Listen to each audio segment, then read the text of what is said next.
niba ari abantu b'ibigoryi babaho urukumva nzavuga urukumva yashaka nihangana akaryinjiramo urumva nanga umuntu w'indyarya ugira personality zibiri urumva bro The Ben ni ikigoryi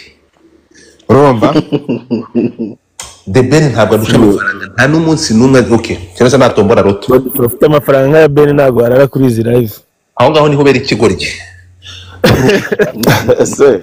The Ben ni ikigoryi yesi ndamenye ikintu mwapfuye ariko napfuye na The Ben ntabwo ndabihisha napfuye na The Ben ifata ku mavuta urimo kunyumva kandi buriya umuntu w'indyarya bro biba birage nahise mvuga ati ndayamanitse urabeho bye tubyaranya aba Godfa sinongeye kuvugana na The Ben ukundi wimwe nzi kumaze igihe muri ibi bintu bwo koko ntabwo ari usanzwe zuriya mugabo tuvugishije ukuri oya ninje reka ze nkubwire urukunyumva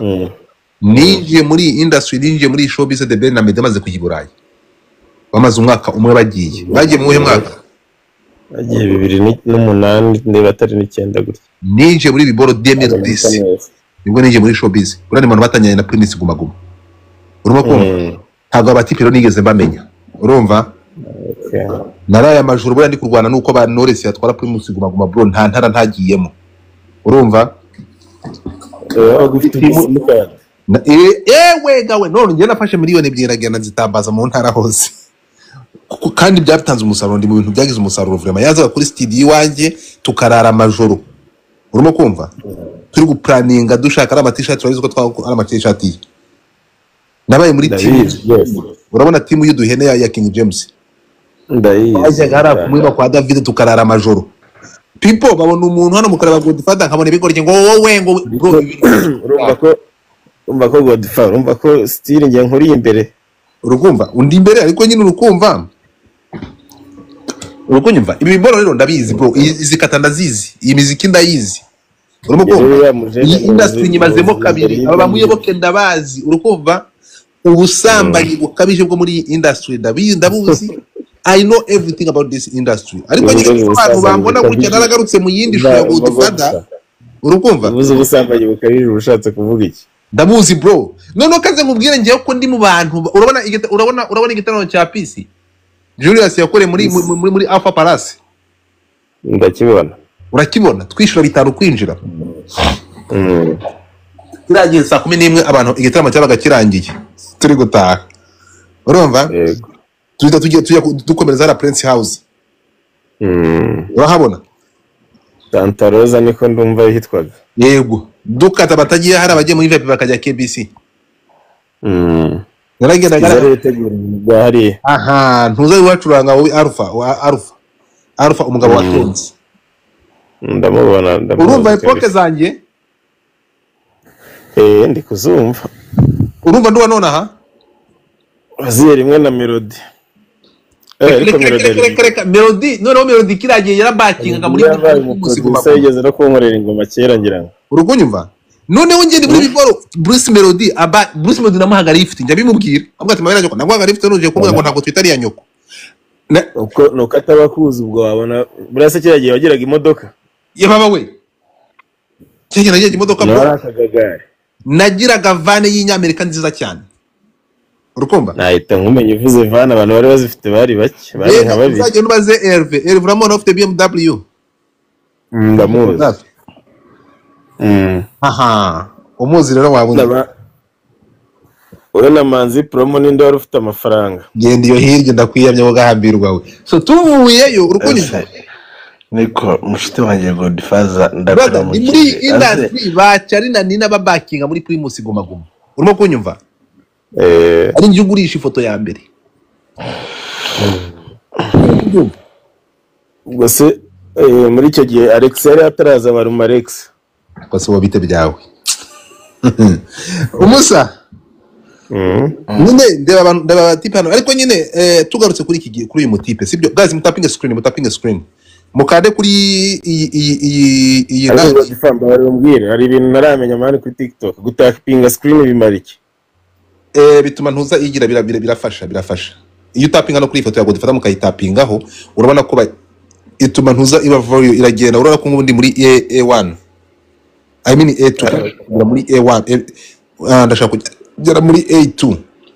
barakuri commending iyo bagutapinze abantu gutapinga birafasha kabisa. Hano turi gutera story hano umuntu uri hanga muri live cyangwa twatangiye mujye mutapinga screen ibintu byoroshye. Urimo kunyumva nani iri boro amabati mane nyine mbere hari gende abantu hano bakaza bakigira ski bakareba wowe nkabareba bro. Uretse kubera icyo utagishyira hanze identity yawe hari umuntu ufite utudeni yiki se nyishirira hanze igiko nashatse kubabaga muri ubu buryo. Quelque part ifungura hano bahita basanga muri amahomi. Urabona ntabwo naba nkibabazi. Urabona quelque part harakungiye bijyawe nibaribyo. Urabona quelque part ifungura no kwa rubangura inyuma mu gikari. Ndahabona. Tafugana bamwe abantu wese. Patrick KIP. Aha. Hariya ni dutaramo ari nateguyemo udutaramo tutagira ingano tw'inkokora. Iyo si urukumva rero hari gende abantu bapeti bakaza nkabitegereza ibyo twavanye ibintu nkabareba nkavuga nti you don't know what you doing. Yase muceceke mugende gake. Odifaza na urubakera kabisa. Urarutesha amahite y'amayejo meze neza. Meze neza ariko se inka wampaye wayimvungijemo amafaranga ukayama. Mugasheshe kaka ndagwibishana utoranye. Mugasheshe. Oya mbwira kwanza na Mutamba yaraje hano washaka kugira ngo njye gucyura iyo nka nitahe dore na mukuru wa Debeni yarayimpaye nshwana na muri tahe rwose reka kabigere kwa gatatu yatashye rwose. Niwumva iratahe cyangwa amafaranga yayo cyane. Nta kibazo. Ntazo mu rugo zagiye Masisi ko nabonye inka za nyinshi ziri ku Kimasisi niba ari zagiye Masisi itijya mu zindi. Oya ntago Masisi ubwo benshi bari baragishira ariko twe ntabwo turi kuri. Okay. Umuntu uzanese umuyoboke reka mwibagiza amahirwe nakubonye umuyoboke yaramwiye ngo burya ngo wari umudije ukomeye ngo rumwe mba DJ wari ukomeye muri Kampala. Wa mugabo wenda gusabye umbabarire. Bizagiye bibaze DJ cyangwa ba DJ Shiro bazakubwira. Manager muyoboke wabimbwiye. Ngo wiki ngo Godfaza ureba ari umwe mba DJ ukomeye muri Kampala. Na reka nkubwira nacuranze 256 identity yawe nuri wishyize hanze 256 nacuranze Babos mu kabari k'abazungu ka mbere muri Kampala.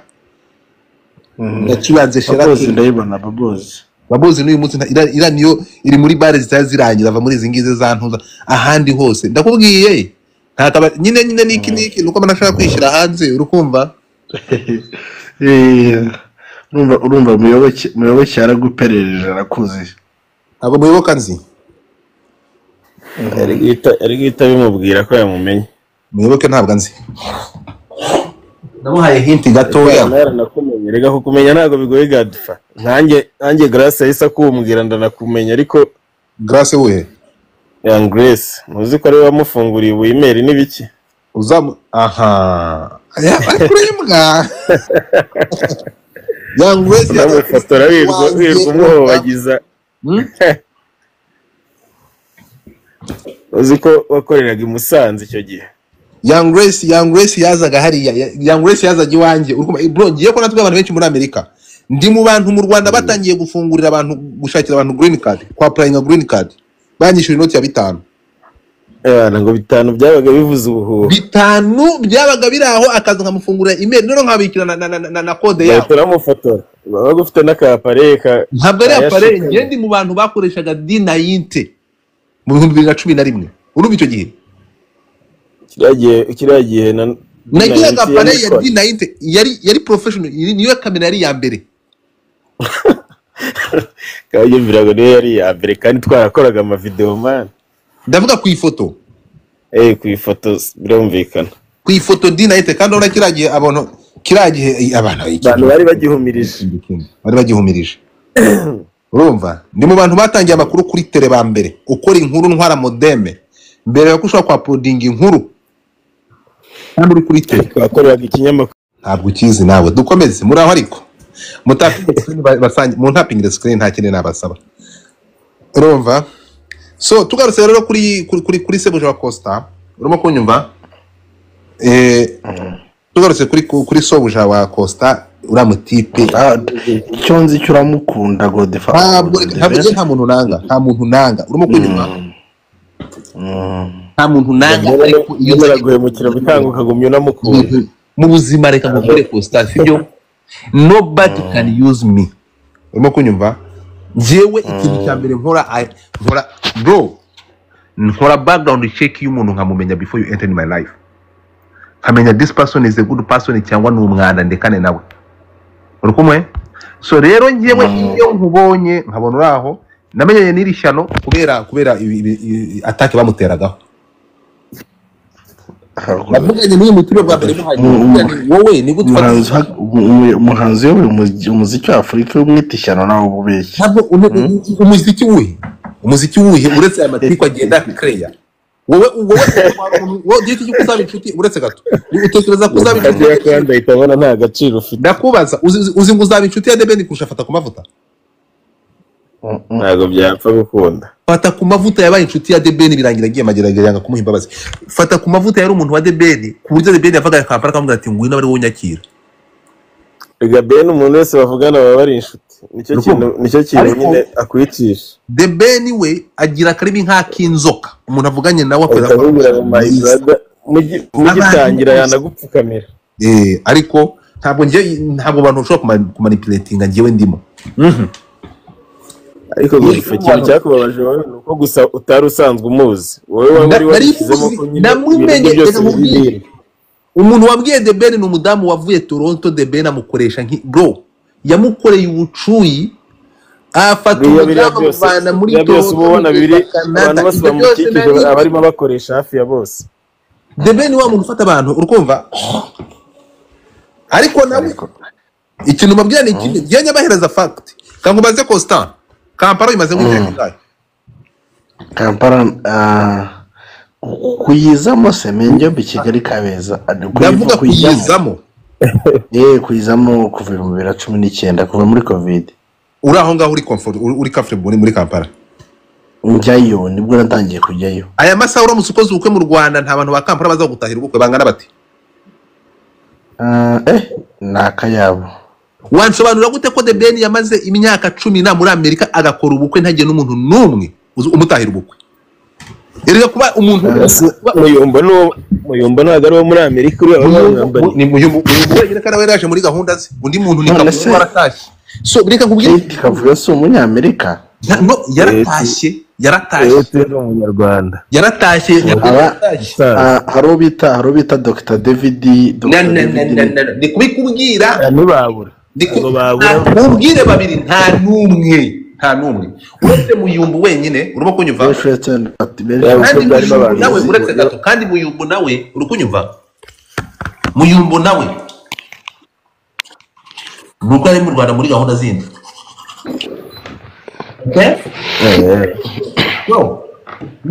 wabikoreye ubushakashatsi usanga nta banyamerika baje nyereka umwe oya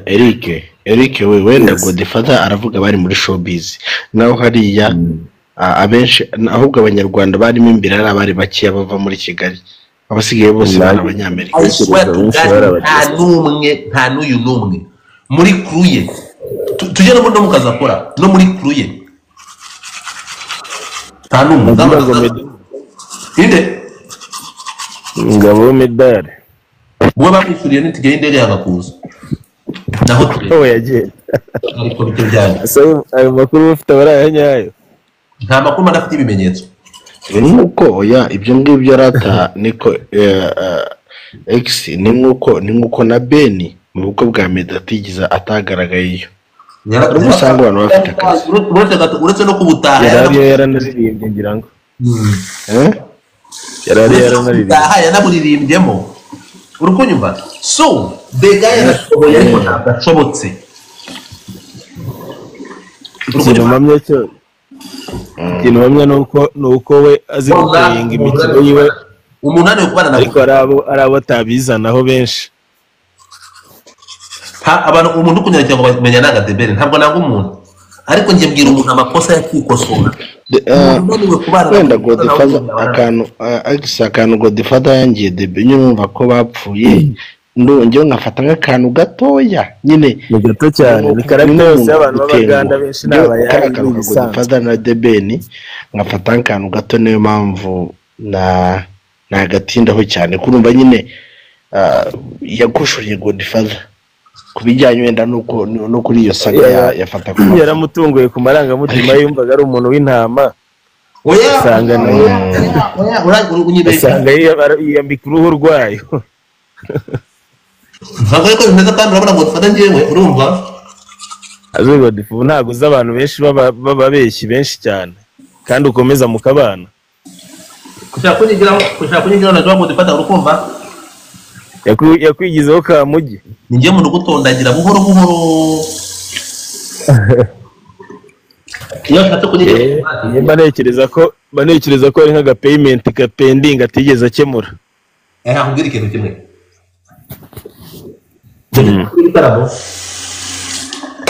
sidira yego ndakugeza ukuri Debeni aragushizina nta n'izina afite. I am nobody urikumva ntabwo Debeni arusha amafaranga. Debeni ntabwo arusha amafaranga nta n'umunsi n'umwe. Okay cyangwa se natombora roto ufite amafaranga ya Ben ntabwo arara kuri izi live. Aho ngaho niho bera ikigoryi. Aho niho bera ikigoryi. Uretse gato nuko urumva iyo uje hano ukabyagira amamiliyoni angana uko niba yo tumukekera ntayagira ntayagira uko mubitekereza kandi iyo yaba yagira uko uzanga ukabyagira ahangaha ugatekereza ko naranyamajoro yawe ndi hangaha I'm here to make money. Niba utekereza ko mba hangaha turi guhurutura ibigambo cyangwa turi kuvuga gutya ntarimo kwinjiza ufite ikibazo gikomeye mukanya mbona ariko winjiza ntiwayagereranya mani n'umuntu watwaye ibikamyo akagira gute kiretse niba yaragiye tuje mu buzima bw'umuntu tubyihorere urumva twe kwinjira mu buzima bw'umuntu ntabwo tujye kugereranya intuza amafaranga y'abantu batwara ibikamyo ariko urayazi. So wowe nta nubwo urarenga gatuna kure wagiye ni Burundi kandi wageze bagukubitirayo. So ntabwo rero ugasubanye wadage ntukavuga ibyo muri Amerika utararenga na gatuna ngo urebe nagiye njya nta ujeheze. So rero wiganira mu buzima bwe n'iby'akazi yakoze tugarukire ku muziki we urumva. Ntabwo ndi kubwira iby'akazi yakoze kuko siko yuko amafaranga ntayo ntekereje yaragiye. Okay niba wowe uri umufana manuka manzu tapinge screen kwanza. Banyarwandakazi mu ntapinge screen nk'ibisanzwe.